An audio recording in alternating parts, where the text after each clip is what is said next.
Yes, what's good, people? It's man like Jamo. We're gonna get straight into this one. I can't remember the name of this monitor, so I'm gonna put it down here in the video somewhere. But let's just have a little look at these specs real quick, yeah? 27-inch, 4K, mini LED thing, 2304 local dimming zones. I don't even know what those are. But we do got Thunderbolt on board, and we got display HDR 1400. I think that's the highest rating of display HDR I've ever seen on a monitor box. Plus, we've got that young quantum dot. This should be a good one.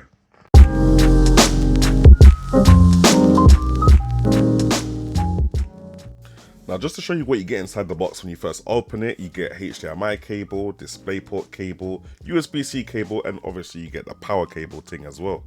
Now, one thing that's strange about this monitor arm and stand is that they're already fused together. You can't disconnect them. That does make it easier to get the whole thing set up, but yeah, no, it just feels weird compared to most of the other monitors that man has previously unboxed.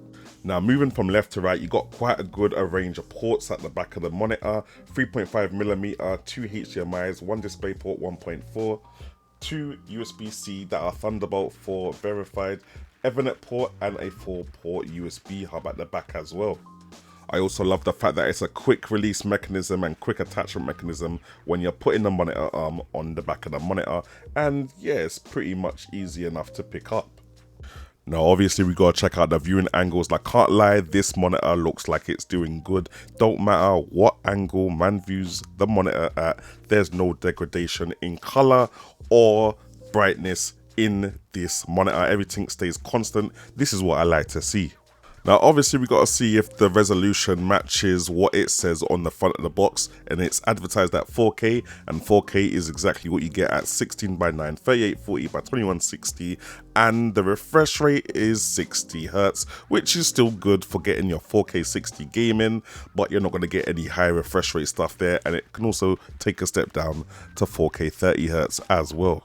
Now, primarily this monitor is for creative and professional use, and for me, a good content creating monitor means that it has to have good color accuracy and a good resolution, so that when I'm getting my thing exported, it looks exactly how it would look on somebody else's phone or somebody else's monitor kind of thing. And I feel this monitor is definitely able to do that from what I've seen. So as far as content creation goes, I'm pretty much happy with this thing. Now, this monitor has probably what is the most highest rated display HDR rating that I've ever seen. Display HDR 1400. I went into Windows settings. Obviously, I did the HDR test and stuff like that just to see what was going on. After I set everything up and switched everything over to HDR, I guess I could probably say things looked a bit more colorful. The contrast and dynamic range seemed a bit deeper, but I'd have to have two monitors side by side. It's not like I can see night and day when I switch HDR mode on and off. And I feel like the colors look really good in SDR mode as well. It might just be one of them things that I personally can't see because I'm not professional enough, but let me know what you guys think about HDR anyway. Now, obviously, this is not a gaming monitor, nor does it have any built-in speakers. However, you don't know that's not gonna stop me. I had to wheel up Tekken, and what I found was that the colors look really vibrant. I don't think I've ever seen Tekken looking this vibrant on a non-OLED monitor. Everything looked wavy. Obviously, I got my 4K 60, which is the maximum frame rate that Tekken supports anyway. So even though it's not a gaming monitor, I feel like in this instance, it's doing really good.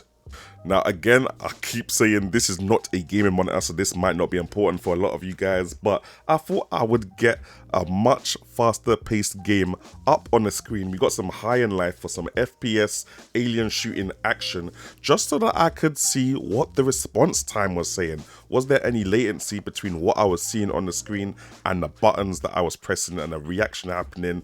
And I felt it was pretty good. Now, I'm not sure what the response time is. Might put it in the bottom of the screen here, or I'll just put all the specs in the description section.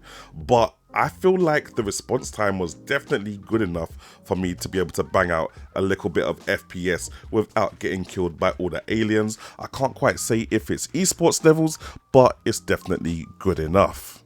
Now obviously cause the HDR rating is so sick, I thought I would flip up some Assassin's Creed and see what it looks like, because there's a lot of high contrast ratios going on in this game. There's the brightness of the sand and there's the darkness and dimness of the shadows that are under the trees or inside buildings and stuff like that.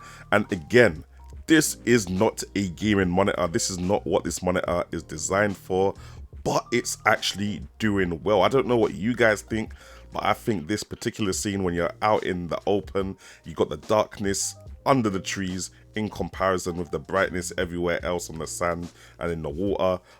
This game looked really good, especially in HDR mode. I don't think it looked a lot better than SDR, but this was one of the few games where I could actually tell the difference between HDR and SDR. So I feel like, yeah, this monitor really brought out that difference between the two. Now there's also some weird flip out light sensing thing that you can flip out from underneath the screen. I don't know why flipping it out is an option. They should just put it into the screen, but I guess because the bezels are so small, it would have been hard for them to do that. But this basically lets your monitor automatically adjust to light as it sees fit, kind of like what your phone does. I would have been more happy if that was like a little web camera, but yeah, I guess it is what it is and it does what it does, and it's kind of cool that it flips out like that. Now we got some buttons around the back of the monitor, which now leads me on to the in-screen menu. You've got quite a few options here, like changing different sources, changing the color temperature and color accuracy of the monitor itself, changing frame rates, all that kind of in-monitor setting stuff that you could wish for and hope for. It's all in here, not to mention changing the USB-C Thunderbolt ports from charging mode to high data rate transfer mode and stuff like that. But yeah, no, definitely quite a lot of options and eye care mode kind of stuff that you can go through to when you need it. Now for me personally, because I got an ultra wide monitor already, my favorite thing to do with this monitor is have it in vertical orientation and then connect my laptop to it via the Thunderbolt cable, because not only does it power my laptop, but it also transfers that display port signal over to the monitor itself and basically gives me two more screens to deal with if I want to do a little bit of multitasking on my laptop whilst I've got another part of the screen for doing some multitasking on my desktop. Kind of helps me have a dual monitor setup if I needed that. But yeah guys, can't lie, it's a pretty serious monitor, definitely good enough for the content creators out there that want to get those accurate colors and high resolution when they're doing a little piece of video editing or content creation on the screen. And also caters towards the gamers that want that 4K 60 and they're not really bothered about all the high frame rate esports warrior stuff. I think it's a really good monitor, and I love the fact that it has that Thunderbolt for connectivity, which means any peripherals that I want to plug directly into the monitor automatically get connected to the PC that I'm using via Thunderbolt 4, and it charges the laptop and it carries over the display port signals. So it basically does everything via Thunderbolt 4, which means it's very easy for me to connect my laptop to this monitor and disconnect it via one cable every time man needs to move my laptop around. So yeah, no, I do think it's a sick monitor. Would be cool if it had speakers, but I'm not gonna lie, me myself, I'll probably be using it in conjunction with a headset or some external speakers. So not really an issue for me. Let me know what you guys think in the comment section below. Big shout out to Philips for sending this down for me to have a little review and have a little play around with. Yeah man, I'll catch you guys in the next one.